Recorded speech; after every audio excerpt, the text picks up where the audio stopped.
لوگوں، جب تک اللہ ناپاک کو پاک سے الگ نہ کر دے گا، مومنوں کو اس حال میں جس میں تم ہو ہرگز نہیں رہنے دے گا، اور اللہ تم کو غیب کی باتوں سے بھی مطلع نہیں کرے گا۔ البتہ اللہ اپنے پیغمبروں میں سے جسے چاہتا ہے منتخب کر لیتا ہے۔ سو تم اللہ پر اور اس کے رسولوں پر ایمان رکھو، اور اگر ایمان پر قائم رہو گے اور پرہیزگاری کرو گے تو تم کو اجر عظیم ملے گا۔ جو لوگ مال میں جو اللہ نے اپنے فضل سے ان کو عطا فرمایا ہے بخل کرتے ہیں، وہ اس بخل کو اپنے حق میں اچھا نہ سمجھیں،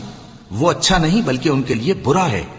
وہ جس مال میں بخل کرتے ہیں قیامت کے دن اس کا طوق بنا کر ان کی گردنوں میں ڈالا جائے گا، اور آسمانوں اور زمین کا وارث اللہ ہی ہے، اور جو عمل تم کرتے ہو اللہ کو معلوم ہے۔ اللہ نے ان لوگوں کا قول سن لیا ہے جو کہتے ہیں کہ اللہ فقیر ہے اور ہم مالدار ہیں۔